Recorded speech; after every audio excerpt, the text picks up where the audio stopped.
Welcome back, everyone, to the third episode of the Triple Play Podcast.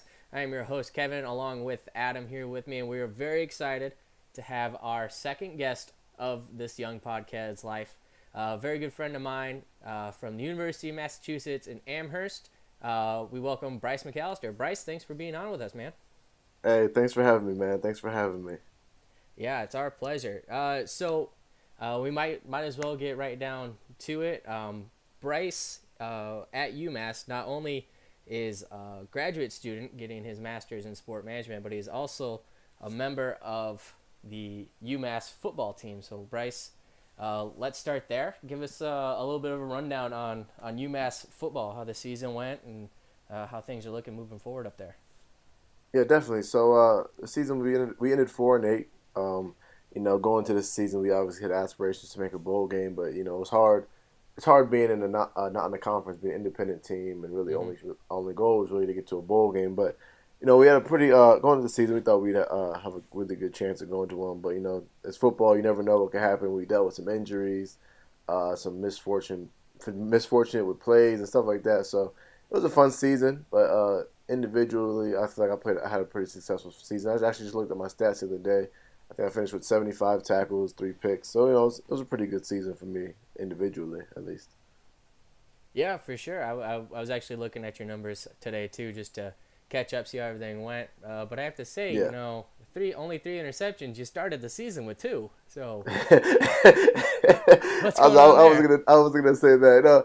After that first game, I dealt with a little knee injury that kind of had me hampered for a couple of weeks, and then Okay. a lot of teams just kind of stopped throwing the ball as much. I mean, our up front we kind of struggled with stopping inside zone and read option stuff. So a lot of teams put that in their game plan and would do a lot of RPO stuff off of that. So I'd Okay. probably say that they really stopped throwing the ball against us as the season came down to the end.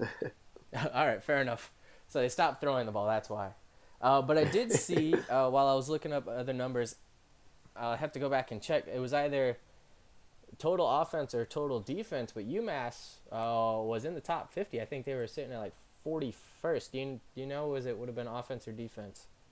Yeah, it was definitely offense. It was definitely offense. We had one of the most exciting offenses I've ever been with. Playing with guys like Andy Isabella, Mm-hmm. Marquise Young in the backfield, having Ford and Ross be able to air it out. It was actually exciting to watch those guys and going up against them every day in practice. So yeah. Yeah, yeah, for sure. I remember seeing stuff on Twitter about Andy Isabella just doing insane things. That boy can move. Yeah, How, yeah, is he definitely, is he definitely. graduating now? How many more years does he have up there? So he's a senior. He's going to graduate in May, but he's going to take a couple of weeks off. He said, train, get ready for his Right. pro day and stuff like that. He got invited to the Senior Bowl, so that should be fun to watch. I'm happy for him. Really happy for him. Yeah, absolutely. So I guess sticking with college football now, with most of the games done, I think we're just coming up on conference championships now. I guess Bryce, we'll start with you. What are your thoughts on the overall season? I mean, do you think any other team can beat Alabama, and who do you think are going to be the 4 that are in the playoff? So I'm a little biased here. My best friend actually plays for Clemson, Christian Wilkins. Really all year I feel like it's been Alabama, Clemson, and everybody else. That's really where I see it. I mean, it's been Okay. very interesting. It's been a very competitive year. I mean, I feel like this coming weekend, I think Alabama's going to have their hands full with Georgia. I mean, Georgia's a very formidable opponent, and then they're pretty much the same guys. So it should be a really good game between them and Georgia. Yeah, for sure. And is Ohio State's championship game against Northwestern? Is that what I keep seeing, or do they just have one more game? Yeah, yeah, it's against Northwestern. Yeah, It's like, oh they won the dear, it's West. against Northwestern. I didn't even know that Northwestern still played football. Somehow they won that side of the conference, which amazed me too. Yeah, well, Wisconsin was really bad this year. Yeah, that was a surprise to me. So who do you think are going to be your 4? Who are your 4 in the playoff? So, man, that's a hard question, but I'll have to go Clemson, Notre Dame. Oh, yeah, I'll go in order. I'm gonna go with Alabama, Clemson, Notre Dame. Then it's a toss up for me between Ohio State and Oklahoma. I feel like if either team wins out, then it's gonna be a toss up really. Right. I mean, yeah, for sure. If neither of those teams, if either of those teams don't win their championship game, they're not in. Yeah, Just kind of unless they both lose, maybe. But Georgia will probably sneak in then. About to say, yep. So but hey, if Georgia beats Alabama, then that could really turn things on its head. Well, no, because then I think that'll just probably guarantee Georgia and Alabama are both in. Yeah, that's another true statement. But yeah, I think I actually agree with you. Just straight down the board, your rankings and who's going to be in. I would say more certainly that it's going to be Oklahoma, because I think they've played better and that offense deserves to go against some other defenses because apparently the Big 12 doesn't play defense, so maybe we can see it against real defense. Oh yeah, but after last night with LSU and Texas A&M giving up 70+ points, I know it was 7 overtimes, but still. Make a stop. At least get a stop somewhere here or there. Exactly. So, Adam, what do you think, buddy? What are your playoff predictions? You're still here, right? I am still here. I mean, obviously Alabama's got to get in. They look pretty unstoppable right now. But then after that, I'm not entirely sure. I mean, I think I'm picking the upset in the ACC, though. I think Pitt is going to take down Clemson. I think that is going to cause both Oklahoma and Ohio State to get in with Notre Dame. So those are my picks. Right. Notre Dame's season's done, right? They finished 12-0, that's it? Yep. Okay. So you think one-loss Clemson gets booted for one-loss Oklahoma and Ohio State? I think if they lose, last week of the season, I do. Okay. That's fair, I guess. And Pitt does have that sneaky ability to play up and upset people, so a definite possibility. We do need to touch briefly on TCU. Just absolute gutty performance this whole month, being able to turn what we'll call was a less than stellar season into a bowl eligibility season. So last night's game against the Cowboys was incredible. We had technically third string quarterback Grayson Muhlstein starting against the Pokes, and he played really well. Adam, thoughts? Yeah, I mean, he played decent. Defense really stepped up last 2 weeks. Mm-hmm. The defense has played very, very well, I think. I mean, they really carried the team. The defense and Jalen Reagor, two most important elements to getting those last 2 wins and getting to a bowl. Yeah, absolutely. But yeah, I was pleasantly surprised by Muhlstein. So I think he's undefeated now in games that he's played in. So 9-0. That's something to. Yeah. To be fair, I think 5 of those were those cupcake games where he gets in where it's already 63-0, but it still counts. So. Yeah, I mean, a win is a win. Yeah. Oh man, I forgot what I was gonna say. I had a little fun tidbit about TCU. Oh, all right. Sorry, this is good radio. Me going through this all in my head right now. So, TCU played 4 of the top 12 offenses in the league, or in college football, still ended up with the 27th best defense. I think that says something for Gary Patterson and what he's able to do as a defensive wizard. For sure. All right, well, I'm glad you expanded upon that.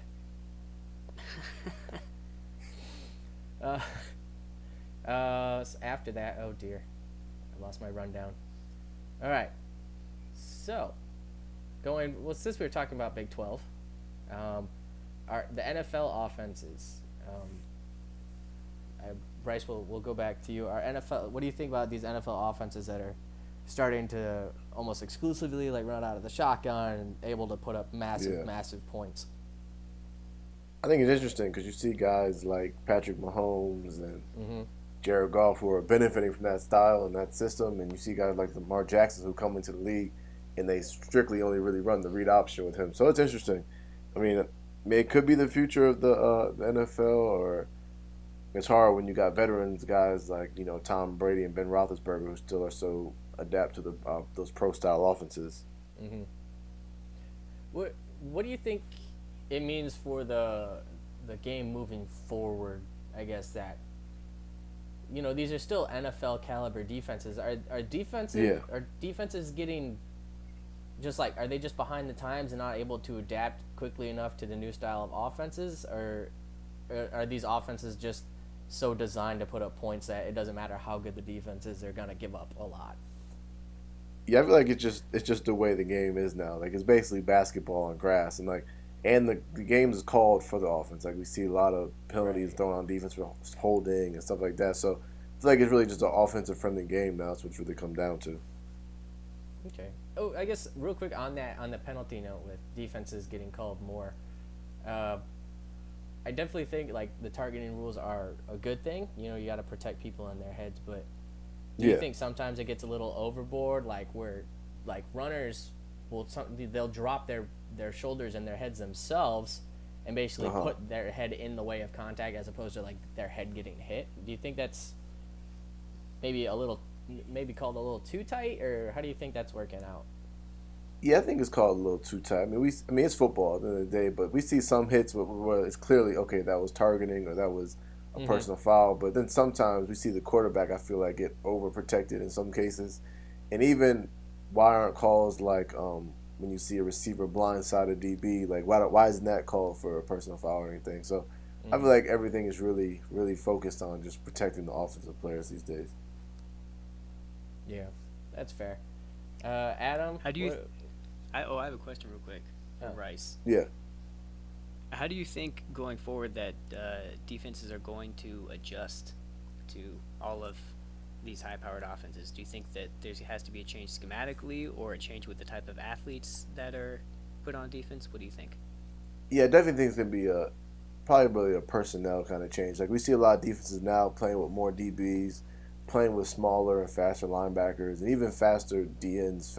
Pass rushing DNs have become such a need at these levels to get after these quarterbacks. So I definitely think it's going to be a personnel matter, and really not really a scheme thing. Yeah, I agree, and that's why I wanted to get your input because it seems to me that a lot of the successful defenses in the NFL now are going with these smaller, faster linebackers who can cover in the pass game, right? You can't have the Yeah, sort of proto-traditional run-stopping linebacker anymore. You're gonna get burned. yeah, exactly. Because they like to get those matchups with the little guys in the slots and try to match them up against linebackers. So teams are definitely looking to get faster linebackers who can kind of cover those guys. yeah. Oh, yeah. That sounds good.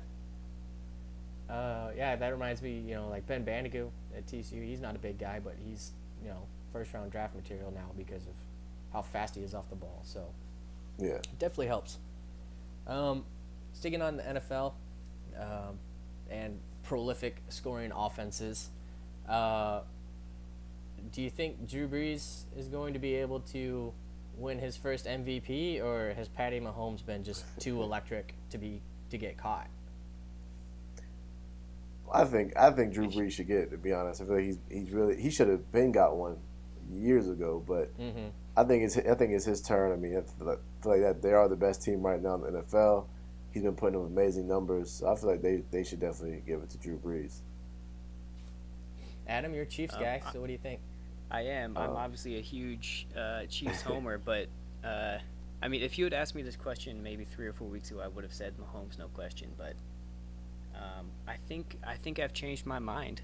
I think from what I've seen the last few weeks and Drew Brees really just dominating and playing really well in big time matchups. I think he's definitely in the lead at this point with Mahomes trailing in second and Gurley. He's sort of fallen off in my mind. So yeah, I would give it to Brees. So if Pat Mahomes had beaten the Rams, would you still give it to Breeze? I don't know. Then it becomes a lot closer then. I don't know. I mean, part of this is just me wanting to see Brees get one before he retires. Mahomes is still his first season as a starter. He has plenty of time to go out and win one. So I'm sort of the sentimental part of me is saying let Brees win it while he's still playing at the top of his game. Mm-hmm. Yeah, and I mean, well, Pat Mahomes has put up electric numbers, like no question. Drew Brees is sitting there with 29 touchdowns and only 2 interceptions. Like, it's absolutely insane. And like an 80% almost completion percentage. Yeah, it's unreal. I don't think you could really be mad if either of those two guys wins it. So maybe I would probably venture that Drew Brees will win if he stays on pace and doesn't like monumentally collapse, obviously. But I would think that he would come away with the MVP, but either Pat or Todd Gurley would get, or I guess Pat would get AFC Offensive Player of the Year, would probably be my guess. Is how things transpire. Yeah, I mean, I don't see really anybody else in the AFC who is really contending for that right now. Yeah, so I think that's probably what will happen. Yeah. All right. Well, it's a lot of sports. We always talk a lot of sports on this podcast. We say we talk about all three things, but it definitely feels like a plurality of sport. But we'll talk about some movies. I do my best now to go and see new movies, or at least watch like a new movie, just to talk about things, so we have something to talk about. But so it turns out that none of us have all seen the same movie. So like Bryce and I have seen Venom, but Adam hasn't, and Ab and I have seen Bohemian Rhapsody, and Bryce hasn't. Adam, have you seen Overlord? I have not. I didn't even know what that was until today. It's like a army zombie movie. Is that a fair description of what Overlord is? Very fair description. Army zombie movie. So if you're into it, you're into it. That is a movie I shall not be seeing.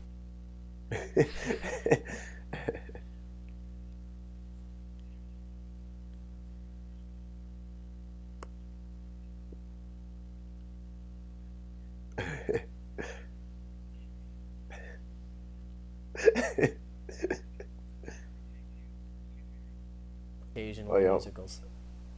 Big superhero guy. So, but we'll do a little bit of everything that we've seen. So Venom, Adam, do you plan on seeing it anytime soon? Is it okay if we talk spoilers? No, go ahead. Okay, so we can talk about spoilers, but I think Venom it's a decent movie. There's nothing particularly bad about it that I really noticed. Tom Hardy does a fantastic job. I think him talking to himself, because he also does the voice of Venom, is like my favorite thing, because Venom is actually hilarious. And so, yeah. So it felt to me, like your basic superhero action movie.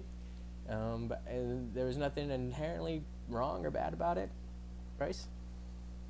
I really liked it. A lot of kids on my team were, because I saw it with a bunch of my. So it was funny. It was, but like that part about how he would talk to himself, and Venom was actually pretty funny. Mhm. Yeah, it was fun to watch. It's a good watch. It's Sony basically showing Marvel like, hey, look, we still have this one property that you sold us a long time ago that you can make lots of money off of. You should give us lots of money back for it. But so that's basically what this movie was made to do. They have a second one that's going to be made. They have a sequel to it. It'll be with Carnage, played by Woody Harrelson, of all people. So, I mean, when I think of, serial killer, deranged serial killer who can, basically become a hellspawn, I definitely think Woody Harrelson. So, any other thoughts on Venom, Bryce, before we go over to Bohemian Rhapsody? Not really. I'm definitely gonna see Carnage, the Venom 2, whatever they call it when it comes. Mm-hmm. Cool. Perfect. Adam, let's get your thoughts on Bohemian Rhapsody. I thought it was an excellent excuse to listen to Queen music for 2 hours. That's true. I don't think you really need an excuse to listen to Queen for 2 hours. But yes, you're right. Is that all you thought? Yeah, I mean, it was... No, no, I thought it was very good. The ending scene especially, I thought was very well done. Parts of it, the pacing was a little odd, but I mean, I think that's going to happen anytime you try to condense, 20, 30 years of somebody's life into, a 2-hour movie. Right. So overall, yeah, I thought it was very solid across the board. Yeah, I would highly recommend it to anybody who's even thinking about going to see it. Yeah, for sure. I agree that I loved it. This was one of the movies that I saw by myself in the movie theaters. I've learned to grow okay with that, seeing movies by myself. But yeah, I agree that the pacing was a little weird. You kind of, basically you're jumping to like important moments, and so like you'll be at one spot. So it's like Freddy when he's first forming Queen, and then it's like the next scene is like poof. Oh, now we're within a couple years of the climax of the movie now, and you're like, oh, okay, that's a lot of ground to cover. But it was the two. Well, I was just gonna say that the male love interest character, just he really came out of nowhere, and I didn't know who he was for about 20-30 minutes. Oh, I can't remember his character's name. He ended up being sort of the villain of the movie. I can't Paul. His character's name. Paul. Paul. That's right. I remember I texted you after I got out of the movie, and I was talking about Bohemian Rhapsody, and I was just like, Paul is the worst human ever. Because quite frankly, I blame Paul for Freddy's death. So, and I think that's fair, and I don't think anyone can blame me. I do remember one funny thing I saw about Queen. It was like a Facebook like clickbait article thing, and it was like this person like writing. I guess I didn't actually. I saw a picture of it. I didn't actually like see it on my Facebook feed, but it's a person like, oh, we caught Rami Malek, the guy who was playing Freddie Mercury, lip syncing to all the Queen songs. He wasn't actually singing Queen.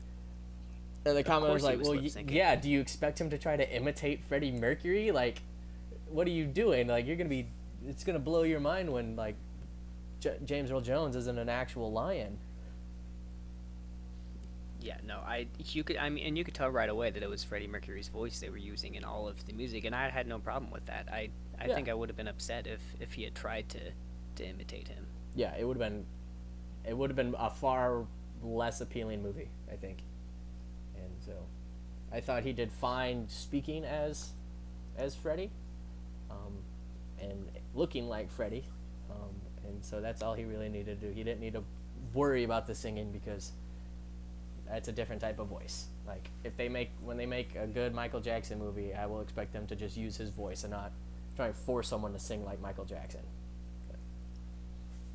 All right.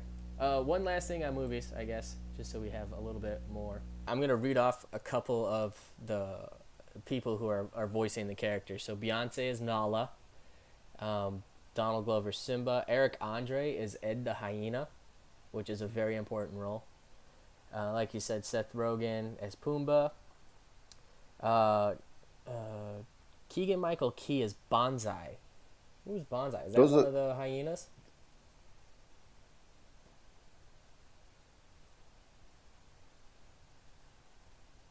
Okay, so Keegan-Michael Key is one of the hyenas. John Oliver is Zazu the toucan, which is going to be awesome. And what is it? John Caney? Something. He is playing Rafiki. Oh, that's the guy from... He was in Black Panther. Let's see what his role was. Good radio. Adam, give me your thoughts on Lion King while I'm looking up who John Caney was in Black Panther. Yeah, I believe he was the father character. He was T'Chaka. Yeah, he was. Yes, he was. He was. Black Panther's yeah, father. I mean, all-star cast, obviously. So I think it's fair to have high hopes. I'm curious to see what they do with the music because like that Jungle Book remake that Bryce mentioned. They sort of, the way they handled the music in that movie was sort of not what I expected. It was sort of it took a secondary role to the action. So I'm curious to see if they do the same thing in this movie because Lion King has such an iconic soundtrack. Yeah, I bet they do a good job with the music because I mean all their main characters are all pretty decent singers, right? That's true. They definitely hired musicians to play all of the major roles. So I think with the musicians playing major roles, should be fine, I would think. other trailers that are coming out. Bryce, you saw the Aquaman trailer, right? When you saw Venom. Yeah, I saw. What'd you think of it? Uh, I'm a big superhero guy, so any superhero movie, any Marvel is really gonna grab my attention. Yeah, that's fair.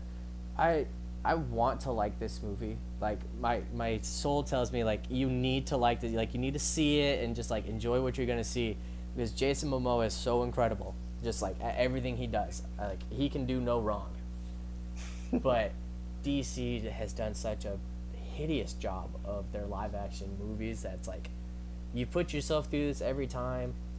Why are you just setting yourself up for more disappointment? So I remember the first trailer I saw, I was not impressed at all, but this one looked pretty good. So I'm an idiot. I'm gonna go see this movie anyway. So. But I'm definitely gonna see it too. Yeah, it looked fine. Adam, have you seen that trailer? I have. What do you got? And like you, I think I'm a little skeptical. Obviously, the director, I was just looking him up, James Wan. Not really an action guy. He's done a whole lot of horror movies. He directed the original Saw, Insidious, The Nun, The Conjuring, so a lot of horror stuff, not a whole lot of action or superhero. So I'm interested to see what he does. Mm-hmm.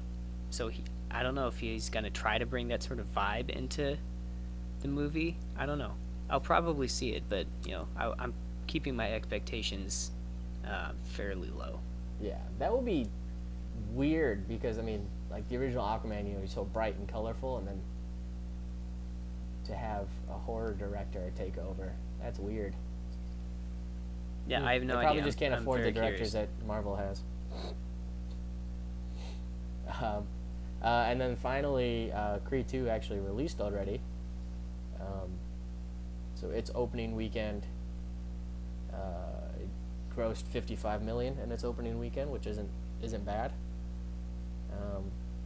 But I actually watched like the first Creed all the way through like 3 days ago, and it was good. Michael B. Jordan, I think, is one of our best young actors. It's been a while. Had you not seen it before then? No, it was my first time. Not counting the Fantastic Four, he's usually in decent movies and does a decent job. So I definitely plan on going to see Creed 2, probably like Tuesday when I have time off. So I'm excited for it. It's an interesting concept that they brought back Drago. It works on the two levels from Apollo or from Rocky 4. So it should be fun. It should be entertaining. What do you guys think? Yeah, I'm definitely gonna go see it on Tuesday. Oh. Sorry, I should have asked one of you over the other. Like, Bryce, go ahead. Go ahead. Yeah, so I'm definitely. Oh, who's going? All right, everyone, stop talking. Bryce, you go now. I was just gonna say I definitely plan on seeing it on Tuesday. I'll probably get some free time. Now football season's over, but yeah, I'm definitely gonna go see it because I love the first one. And Black Panther movie is Killmonger, so yeah, Creed 2 is definitely on the list. Adam, is it me now? Yeah, it's your turn. All right, yeah. I also plan on going to see it. I love the first Creed. I think it was probably my favorite Rocky movie. And my second favorite Rocky movie was Rocky 4, which Creed 2 is sort of revisiting. And the reason I love Rocky 4 is because it's so goofy and ridiculous, right? It's it's literally punching the communists in the face and converting them to democracy is like the plot summed down. Whereas Creed, it tonally is a completely different movie. So, again, I'm interested to see how they sort of merge those two worlds. If they try to give it a more comedic tone like the first Rocky 4 had, or if they do something completely different. But yeah, I think it'll be great. Yeah, for sure, I agree. So I was looking at this article about Creed 2's opening weekend. So, not counting for inflation, Creed 2's 55.8 million is the biggest debut ever for a live action release over Thanksgiving. So, there you go. So there's Creed 2 doing a good job of breaking records. So yeah, and I think it said it was like the biggest release ever for a non-Disney movie. So, because Disney owns everyone's life. All right, so that was movies. A little bit about Disney owning the world. Finally, we'll move on to some video gaming. Adam, you wanted to go over the new Smash Bros. Roster. What's up with the roster, buddy? Just very briefly. I mean, I am seeing it for the first time. I'm a little late to that party. Biggest roster ever for a Smash Bros. Game. I think it's something like 70 different characters. Yeah, I think it's around 75, something like that. Yeah, so that's probably going to be the thing that convinces me to buy a Switch, is Smash Bros. Ultimate. That's fair. I've already been convinced to buy one. I'm just far too poor to buy one. Hashtag fiscal responsibility. Hashtag you're welcome, Mom. But yeah, I was looking at the roster. I think Ridley's in it, right? Couple characters that I had never heard of, but look interesting enough. So I'm also excited for that game to come out once I can afford to have it. Bryce, any thoughts? You know about it? Growing up, that's all I played was Super Smash Bros. So I'm definitely looking forward to getting it. That's what's up. Did you play Melee, the second one? Was that your one? Did you play the second one most? That's usually the one that we kids our age play. Yeah, Melee on the GameCube. Who's your main character? Who's your main? Who'd you use the most? I had to either go with Zelda or Falco Punch. All right. Yeah, no, those are the correct answers. Anyway, so Adam was a little troll with Samus. That was how he played. One of my what was the one? Who was the one who used to eat people and spit them out? Kirby. Yeah, because you just like suck them in and then jump off the side. Yep, exactly. Yep. I was also a big Captain Falcon guy, just because jump in the air and Falcon punch and throw it as you land. Boom.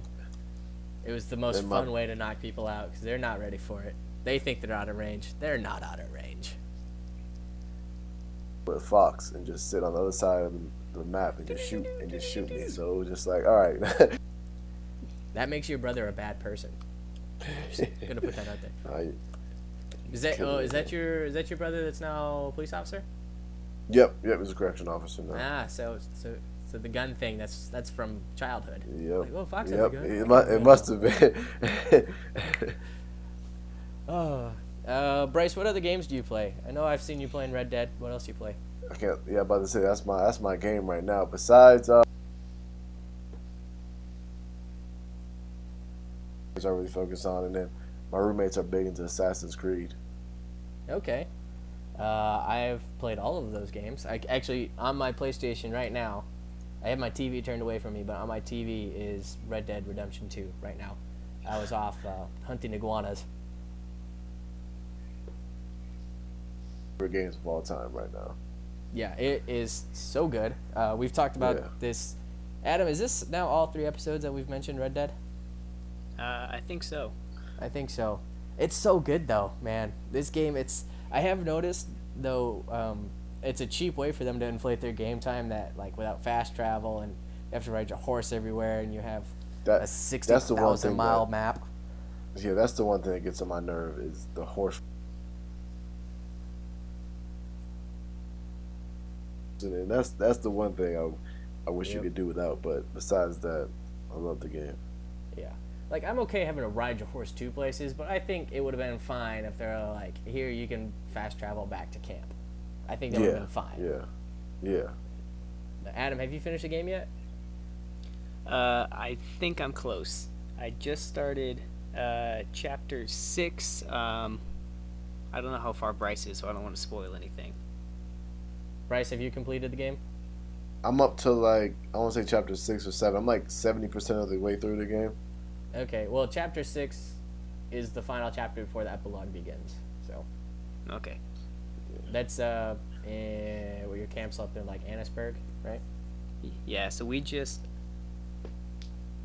Okay, so yeah, you guys are both closing in on the end of like the chapter. Let me ask you guys this.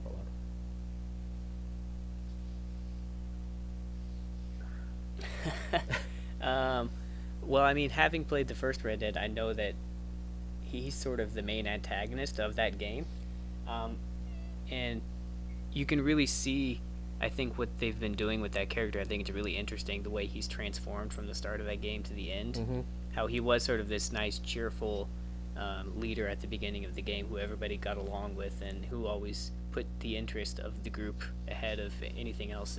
And to see his deterioration as, time after time, his plans have been screwed up by, the government or the O'Driscolls, and you can definitely see it wearing on him and him sort of transforming into this cold-blooded killer, which I like a lot. I think it's a very interesting take on his character.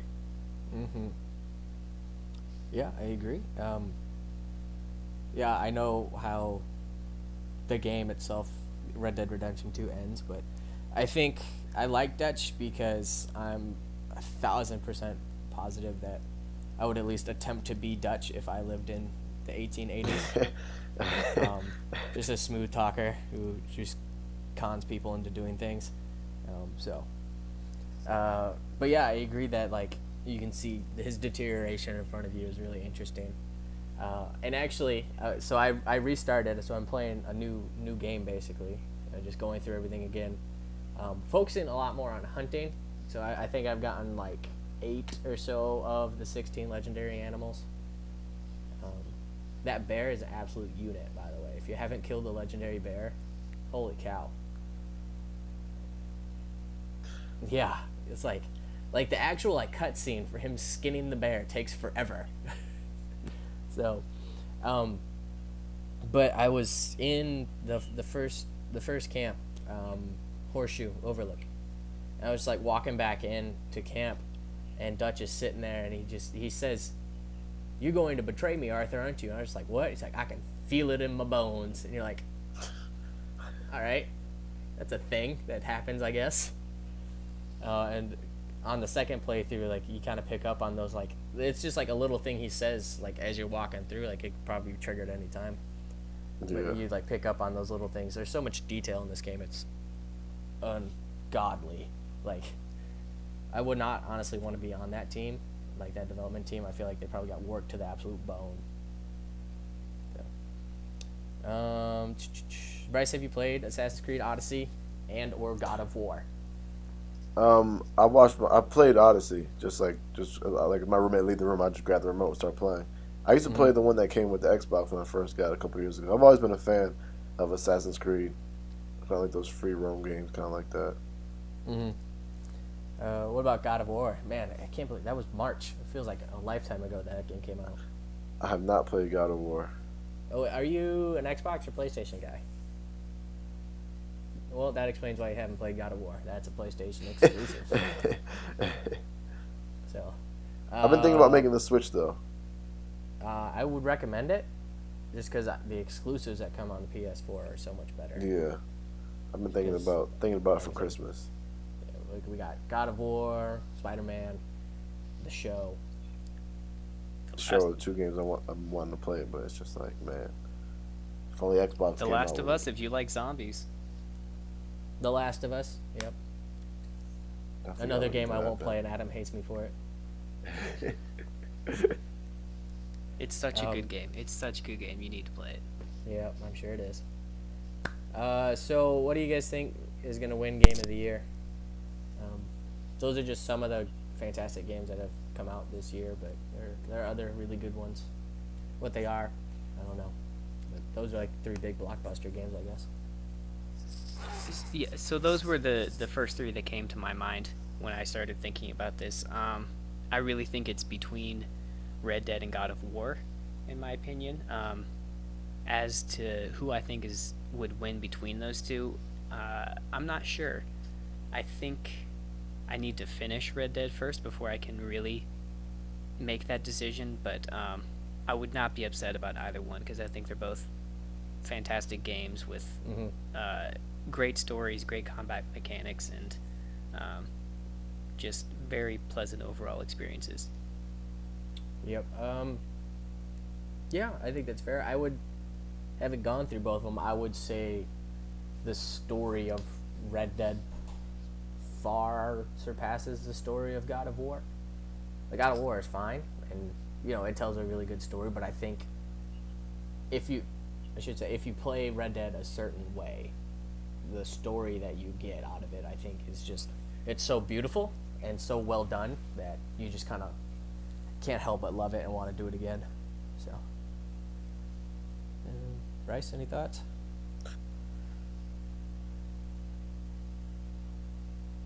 War, and I've only really played. I haven't really did the story in Assassin's Creed, so I'd have to go with Red Dead. That's fair. Although I have heard chatter that like Fortnite is up for Game of the Year awards as well. I feel like Fortnite was very popular for the past. It still is really popular. I mean, they changed the multiplayer game, right? Now basically every multiplayer focused game comes with a battle royale thing in it. Yep. So I heard there's like random NPC zombies that can kill you whenever. Huh. That seems like messing with the formula. Yeah. But I hate the influence that Fortnite has had on the children. That floss dance is the worst, and it's not only because I can't do it. Literally every dance on Fortnite. Yeah, it's To me. It's ridiculous. But Adam, have you ever played Fortnite? A little bit. My brother has it. Did you ever I'm win not really Fortnite? No. I'm very good at hiding though, so I usually get top 10. All right. We'll take it. I heard that's a skill that works. Yeah. Yeah, I'm not great at played the shooters, game. but Yeah, I'm not a big FPS guy. I prefer like the cover shooters, like Rockstar gives you, and like what Naughty Dog gave us with Uncharted. I think they're more my speed, and I think they honestly tell a significantly better story in that aspect. So, you guys got anything else you want to talk about? Anything else? Nope, I don't have anything else. I don't have much. I'm ready for. Yeah, Adam's got a soccer game he's got to watch. Sporting KC. I do. I'm ready for those in the playoffs. MLS playoffs. How do you? It's not. No, this will be the conference finals, right? Yep. Who are they playing? Portland. SKC in Portland. All right. Well, have fun with that. I hope Sporting wins, because otherwise you'll be in a salty mood. And yeah, Bryce, thank you so much for being on with us, man. Oh, of Yeah, course, absolutely. man. Thanks Thank for you. having me. Thanks for having me. It's a pleasure. It was our pleasure. Yeah, we'll see everyone next time. Adam, any shout outs? Gal Gadot, if you're listening, we'd love to have you on. All right. Bye, everyone.